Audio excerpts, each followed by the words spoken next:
मैं भी दोषी हूं केशव। तुम अब भी प्रायश्चित कर सकते हो कर्ण। कर सकता हूं केशव, परंतु अब प्रायश्चित का नहीं, दंड पाने का समय है। अपने कर्मों का फल पाने का समय है। अनिच्छा से ही सही, परंतु द्रौपदी का अपमान होते हुए मैंने भी देखा। विवश होकर मैंने पांचाली को वेश्या कहा। एक स्त्री के लिए मेरे मुख से ऐसे शब्द निकले केशव।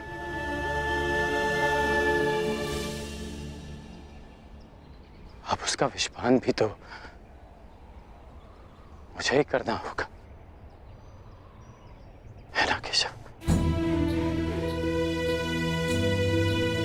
परंतु एक प्रश्न शेष है केशव। मैंने तो पाषाण होना चुना, परंतु जिसे आपने पंख बनाया उन्होंने भी आपको लज्जित किया। फिर आप उनके साथ क्यों हैं?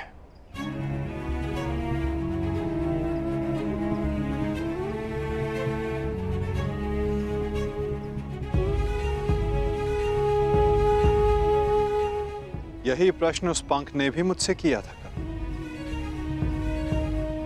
और जो उत्तर मैंने उसे दिया वही उत्तर मैं तुम्हें भी दूंगा कर्ण।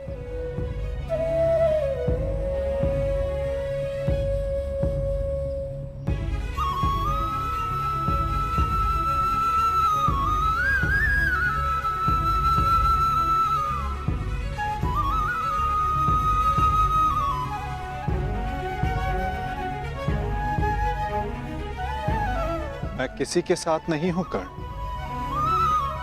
मैं केवल विरोध में हूं। हर पाप के, हर अत्याचार के। मुझे मेरे प्रश्न का उत्तर मिल गया केशव।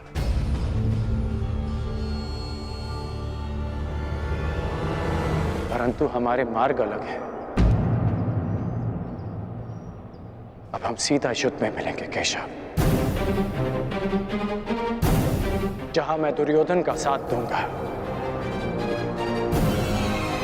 अपना कर्तव्य निभाने के लिए नहीं,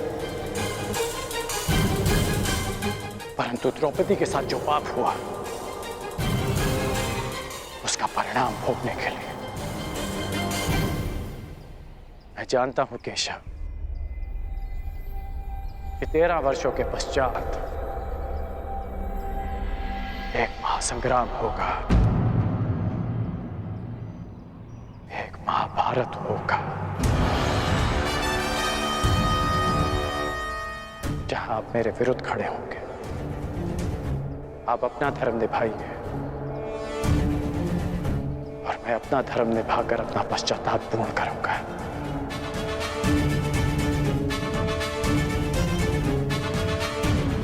बड़ी बात केशव। न्यायानाम् अधिकाराणाम् प्राप्त्यर्थम् साम्राज्यर्थम् न्यायानाम् अधिकाराणाम् प्राप्त्यर्थम् साम्राज्यर्थम्।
उत्तम, अति उत्तम। प्रतीत होता है कि वनवास का प्रवास आप पांचों भाइयों को बहुत भा गया है। प्रणिपात। मैं यहां आप पांचों को कुछ स्मरण करवाने आया हूं। भले ही आप सबको इंद्रप्रस्थ वापस नहीं चाहिए, परंतु उन खुले केशों का क्या जो न्याय मांग रहे हैं।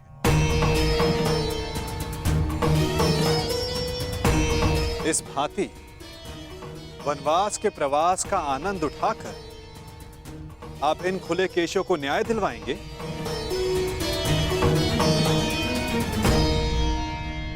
हम ना वो खुले केश भूले हैं और ना ही अपना प्रतिकार।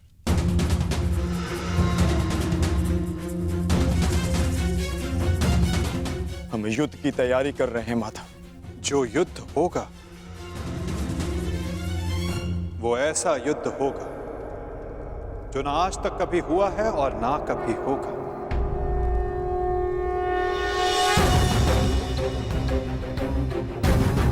तुम्हें पता ही नहीं पार्थ कि युद्ध में तुम्हारे समक्ष कौन कौन होंगे। दुर्योधन, दुशासन, जयद्रथ, द्रोण, भीष्म, अश्वत्थामा और सबसे महत्वपूर्ण योद्धा अंगराज कर्ण।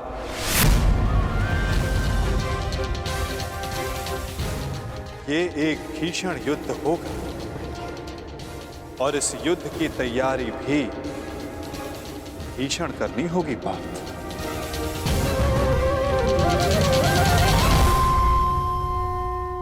तो हम क्या करें माधव?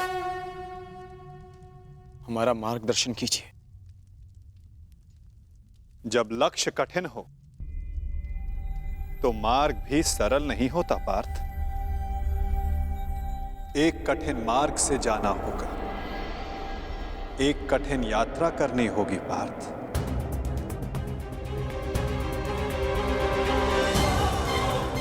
अपने शस्त्रों की तीक्ष्णता और अस्त्रों की शक्ति बढ़ाने का समय आ गया है। वैसे आचार्य द्रोण ने तुम्हें कई दिव्य अस्त्रों की दीक्षा दी है, परंतु तुम्हें अब भी एक महत्वपूर्ण अस्त्र पाना शेष है पार्थ।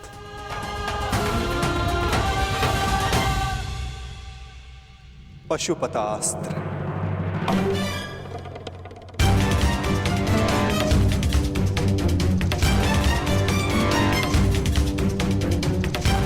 भगवान शिव का महाप्रलयंकारी अस्त्र। हाँ पार्थ, भगवान शिव को प्रसन्न करो।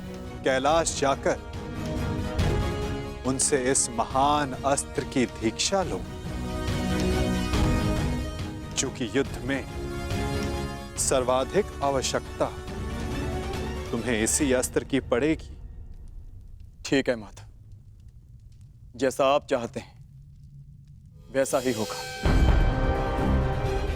मैं आज अभी कैलाश के लिए प्रस्थान करता हूं। तुम्हारी सफलता की कामना सहित मैं तुम्हें विदा करता हूं पार्थ, परंतु फिर से स्मरण करवाता हूं, मार्ग बहुत कठिन होगा और बाधाएं बहुत भयंकर।